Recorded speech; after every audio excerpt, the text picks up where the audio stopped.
PLC Podcast. Captain America, the First Avenger. Captain America, the First Avenger is a 2011 superhero film based on the Marvel Comics superhero of the same name. It is the fifth installment in the Marvel Cinematic Universe and the fifth installment of Phase 1. It was directed by John Johnson and stars Chris Evans as Steve Rogers, Captain America, Hayley Atwell as Peggy Carter, Sebastian Stan as Bucky Barnes, and Hugo Weaving as Johann Schmidt, Red Skull. The film spawned two sequels, Captain America: The Winter Soldier in 2014 and Captain America: Civil War in 2016. Born during the Great Depression, Steve Rogers grew up a frail youth in a poor family. Horrified by the newsreel footage of the Nazis in Europe, Rogers was inspired to enlist in the army. However, because of his frailty and sickness, he was rejected.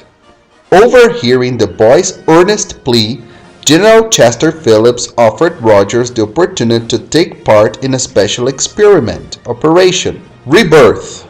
After weeks of tests, Rogers was at last administered the super soldier serum and bombarded by Vita rays. Steve Rogers emerged from the treatment with a body as perfect as body can be and still be human. Rogers was then put through an intensive physical and tactical training program. 3 months later, he was given his first assignment as Captain America. Armed with his indestructible shield and battle savvy, Captain America has continued his war against evil both as Sentinel of Liberty and as leader of the Avengers. In the present day, researchers in the Arctic Circle uncovered the buried wreckage of a large wing-shaped aircraft.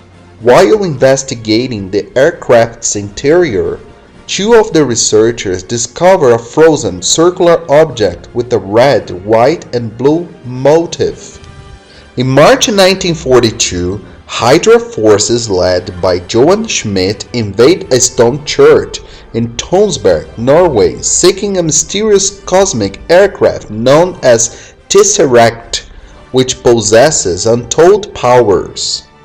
Upon discovering the true Tesseract, Schmidt has the church keeper who guarded it killed, along with everyone else in the village.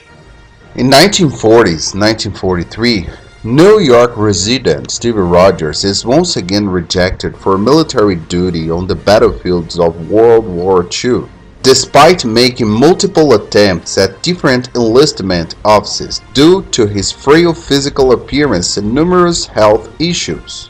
While attending Stark Expo with his friend Bucky Barnes, Rogers attempts to enlist again.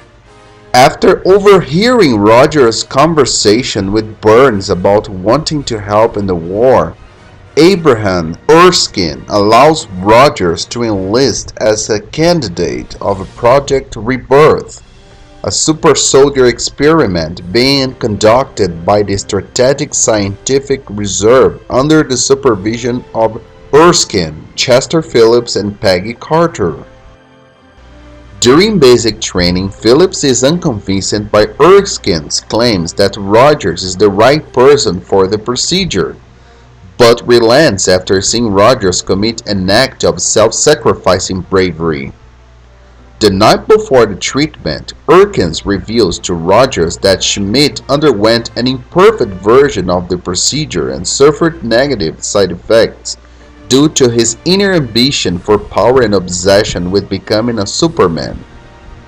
However, he reassures Rogers that he chose him because he believed Rogers was an inherently good man, and one that, because he had been weak for his whole life, would not lose respect for the strength he would gain.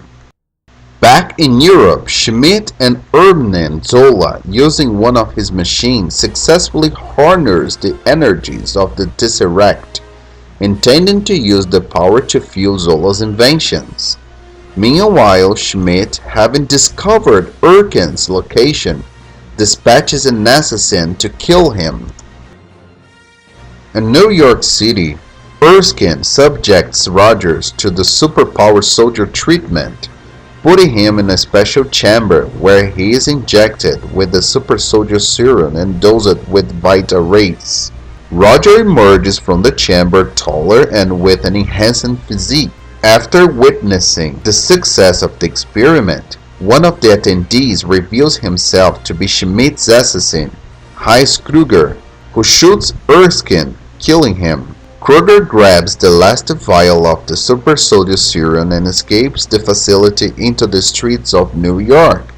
Roger runs after Kruger, using his new strength and stamina to run down Kruger's car on foot. Despite attempting to escape in a submarine, Rogers manages to catch Kruger, but the vial of super soldier serum is broken in the process, and the assassin immediately commits suicide by cyanide pill before he can be interrogated for information. With Erskine's dead and the super soldier formula lost, the SSR is ordered to join the war and engage Hydra directly.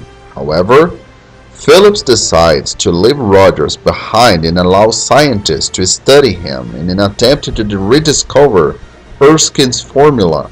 Senator Brandt approaches Rogers and instead offers him the chance to tour the nation for the USO to promote war donations, using his image as the strong, ideal soldier as a symbol for the public to rally behind, which Rogers accepts.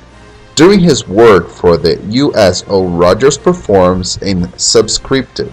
During his work for the USO, Rogers performed in scripted stage shows as the Star-Spangled character Captain America. As Rogers continues touring across the country, Captain America gains great popularity among the public, leading to increasingly more elaborate shows as well as making appearances in film strips, comic books, and other memorabilia. Eventually, Roger begins to grow wary of being paraded around while not being able to have a more direct role alongside those actively fighting in the war. Meanwhile, Schmidt unveils his new Tesseract power weaponry to 3 Nazi officers sent to oversee his operation, but uses the weapon to kill the officers after they realize that Germany is among a list of Schmidt's intended targets. Schmidt uses this moment to declare his secession from the Third Reich, claiming that Hydra could grow no further in Adolf Hitler's shadow and will now follow his agenda. Hydra continued to siphon energy from the Tesseract, using the stored energy to create a variety of weapons and integrated it into a range of vehicles and other technology, quickly giving the fraction the potential to become a major threat to the war front and the world at large. While on tour in Italy performing for active servicemen as well as encountering his colleagues from the SSR, Roger learns that Burns' unit was lost in a battle against Hydra. Despite Phillips' insistence on the vagueness of the situation, Rogers refuses to believe that Burns is dead and becomes determined to mount a solo rescue attempt, receiving help from Carter and Howard Stark, who fly him behind enemy lines. Rogers manages to sneak into Hydra's main factory, where he finds and frees most of the captive soldiers, who begin a riot and start escaping while Rogers continues on to find Burns, who he discovers in a separate room where he was being operated on. Schmidt, seeing the prisoners escaping and Rogers moving through the facility, sets the factory to self-destruct to cover Hydra's operations and evacuate to another facility. As the building begins to detonate, Schmidt confronts Rogers on a high catwalk where he makes light of his similarities to Rogers following their mutual use of the super soldier serum. Schmidt expresses his belief that they have risen above the visage of normal humans before revealing his face to be a mask, removing it to display the red skull-like face that earned him the sobriquet, the Red Skull. Schmidt and Zola make their escape while Roger leads Burns to the roof where they both barely manage to escape the factory themselves before regrouping with the escaped soldiers and marching back to base. Following the liberation of the Allied prisoners, Rogers gains his superior officers' respect and acknowledgement as a soldier and is given high rank and the chance to fight as Captain America. As a key figure on the war front opposing Hydra directly, Rogers recruits Burns, Dungan, Gabe Jones, Jim Morita, James Montgomery, Falsworth, and Jack Sterner as his personal team of Halloween commandos to take out the other non-Hydra operations. Howard Stark outfits Rogers with advanced equipment, including a durable, custom combat uniform and a circular shield made of vibranium. For the next 2 years, Rogers and his Howling Commandos lead a strong offensive, sabotaging various Hydra operations, much to Schmidt's frustration. In 1945, the team later assaults a train carrying Zola.